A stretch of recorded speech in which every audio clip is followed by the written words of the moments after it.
اللہ کے رسول صلی اللہ علیہ وآلہ وسلم نے فرمایا کہ اللہ کی مرضی ہے کہ خیبر کی طرف علی علیہ السلام کے بغیر جایا جائے۔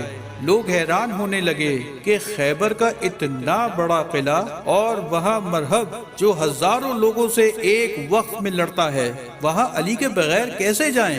اللہ کے رسول صلی اللہ علیہ وآلہ وسلم نے فرمایا، ہر وہ شخص جو اپنے آپ کو بہادر سمجھتا ہے وہ آئے اور یہ سوچ لے کہ کسی کو مال غنیمت نہیں ملے گا۔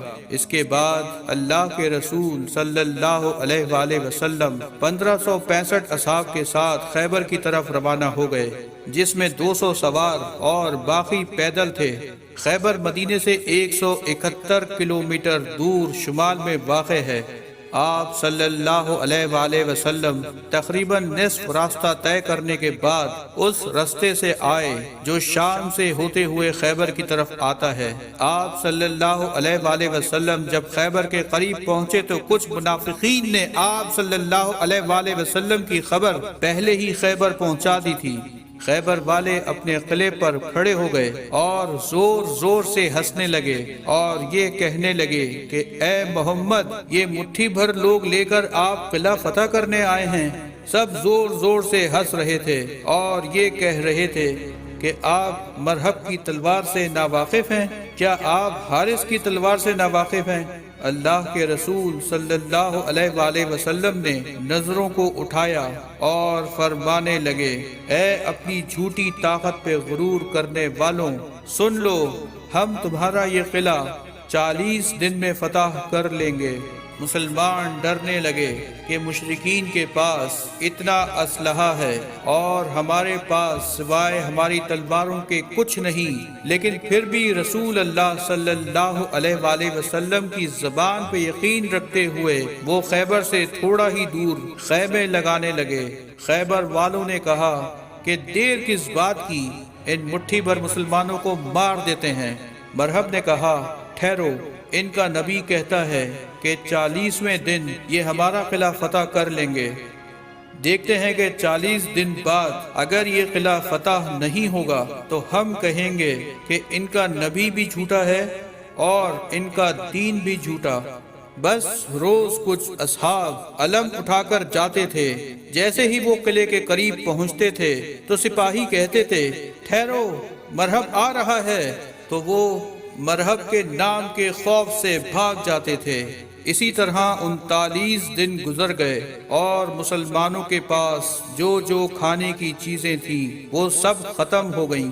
اللہ کے رسول صلی اللہ علیہ وآلہ وسلم نے فرمایا، کل 40واں دن ہے اور کل میں اپنا علم اس کو دوں گا جو قرار ہوگا، غیر فرار ہوگا، اور اس کے ہاتھوں میں اللہ کی طاقت ہوگی اور وہ قلعہ فتح کرے گا اور مرہب کو 2 ٹکڑوں میں تقسیم کر دے گا۔ جب رات ہوئی تو اللہ کے رسول اللہ سے مدد مانگ رہے تھے اور عبادت کر رہے تھے کہ اتنی دیر میں حضرت جبرائیل علیہ السلام آئے اور فرمانے لگے کہ اے اللہ کے محبوب، اللہ کا حکم ہے کہ پکارو علی کو، جس سے عجائبات ظاہر ہوتے ہیں، تم اسے ہر مصیبت میں اپنا مددگار پاؤ گے۔ علی کی مدد سے تمام دکھ دور ہو جائیں گے۔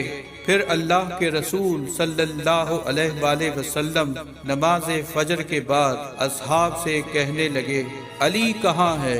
اصحاب نے کہا، یا رسول اللہ صلی اللہ علیہ وآلہ وسلم، ان کی آنکھوں میں درد ہے اور وہ مدینے میں ہیں۔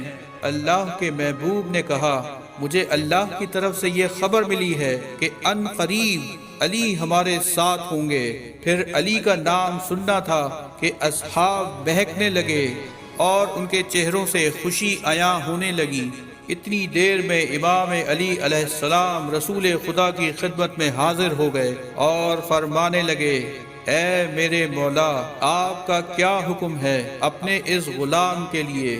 رسول خدا نے جب حضرت علی علیہ السلام کو دیکھا تو ان کی آنکھوں میں شدید درد ہو رہا تھا۔ آپ صلی اللہ علیہ وآلہ وسلم نے اپنا لعاب دہن علی کی آنکھوں پر لگایا تو رسول اللہ صلی اللہ علیہ وآلہ وسلم کے لعاب دہن کی برکت سے امام علی کو شفا مل گئی۔ اللہ کے رسول صلی اللہ علیہ وآلہ وسلم نے امام علی علیہ السلام سے فرمایا، اے علی یہ علم لو اور جاؤ اور خیبر کا قلعہ فتح کر کے آؤ۔ امام علی علیہ السلام علم لے کے قلعے کی طرف گئے اور فرمانے لگے، لا الہ الا اللہ محمد الرسول اللہ۔ مشرک پھر قلعے سے کھڑے ہو کر کہنے لگے کہ اے نوجوان کیوں اپنی موت کو بلاتا ہے، جا چلا جا۔ اتنی دیر میں امام علی علیہ السلام نے وہ لکڑی کا علم پتھر میں گاڑ دیا۔ مرحب، حارث سب حیرت زدہ رہ گئے کہ یہ لکڑی کا علم پتھر میں کیسے گڑ گیا۔ تو خیبر کے نجومی نے کہا، اس میں حیرت کی کون سی بات ہے؟ ہم آسمان میں دیکھ رہے ہیں کہ 7000 سال بعد جب ولاد اور وصف کے تارے ایک ساتھ کھڑے ہوتے ہیں تو زمین کے پتھر موم بن جاتے ہیں۔ لگتا ہے یہ بہت بڑا نجومی ہے، اس کو معلوم تھا کہ یہ وہی وقت ہے، تبھی اس نے ایسا کیا۔ ابھی یہ بات چل ہی رہی تھی کہ امام علی علیہ السلام نے اس علم کو دوبارہ اٹھایا اور پھر پتھر میں گاڑا۔ ایسا امام علی علیہ السلام نے 3 بار کیا۔ مرحب اپنے نجومیوں سے پوچھنے لگا، یہ کیا ہے؟ تو نجومیوں نے کہا، یہ بات ہماری سمجھ سے باہر ہے کہ جیسے ہی یہ علم اٹھاتا ہے اور پتھر میں گاڑتا ہے تو ستارے تب ہی حرکت پاتے ہیں۔ لگتا یہ ہے کہ یہ ستاروں کو نہیں بلکہ ستارے اس کو دیکھ کر چل رہے ہیں۔ حارث امام علی علیہ السلام کو کہنے لگا کہ میں تمہیں مار دوں گا، اگر بھاگنا چاہتے ہو تو بھاگ جاؤ۔ امام علی علیہ السلام نے کہا، اے حارث نہ ہم بھاگنے آئے ہیں اور نہ ہم کسی کو قتل کرنے آئے ہیں، ہم تو بس یہ چاہتے ہیں کہ تم اپنی اصلاح کرو اور اللہ کے دین پہ یقین کرو۔ اتنی دیر میں حارث نے جیسے ہی وار کیا، امام علی علیہ السلام نے اس وار کو روکا اور ایک ہی وار میں حارث کو فاصل جہنم کر دیا۔ مسلمان اللہ اکبر کہنے لگے اور مشرکین سر پیٹنے لگے۔ یہ منظر جب مرحب نے دیکھا تو اس کو اور بھی غصہ آیا۔ اس نے کہا، میری تلوار لاؤ، اس مسلمان کی موت میرے ہاتھوں لکھی ہے۔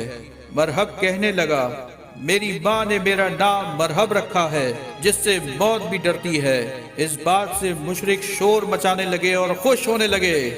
امام علی علیہ السلام نے فرمایا کہ زمین خیبر کو معلوم ہونا چاہیے کہ میری ماں نے میرا نام حیدر رکھا ہے، وہ شیر جو سانپ کو چیر دے۔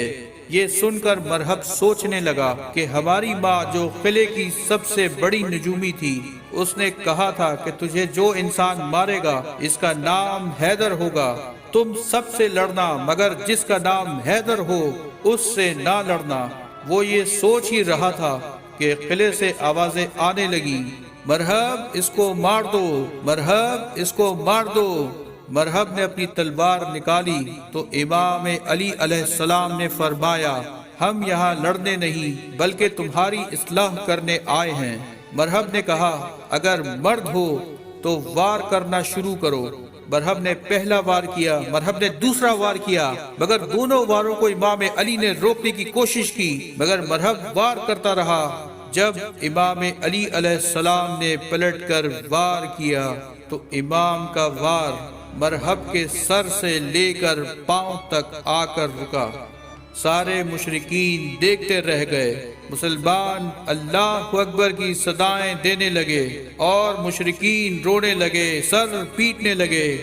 جیسے ہی خیبر کے دروازے کو بند کرنے کی کوشش کی گئی، وہ دروازہ جو 40 اونٹ اور 40 ہاتھی بند کرتے تھے، وہ دروازہ جو بہت بھاری تھا ایک عام انسان کے لیے، امام علی اس دروازے کے قریب گئے اور اپنے ہاتھ سے اس دروازے کو پکڑا اور اس کا آدھا حصہ ہوا میں اچھال دیا اور آدھا حصہ اپنے ہاتھوں سے پکڑے ہوئے تھے، اور مسلمانوں سے فرمانے لگے، جاؤ قلعے کے اندر داخل ہو جاؤ۔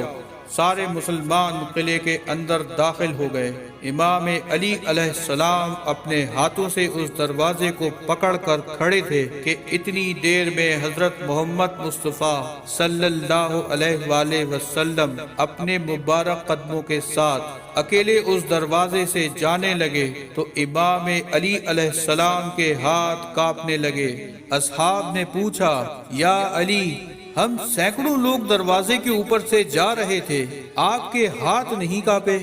ایک اللہ کا رسول جب دروازے کے اوپر سے گزرا تو آپ کے ہاتھ کانپنے لگے، ایسا کیوں ہے؟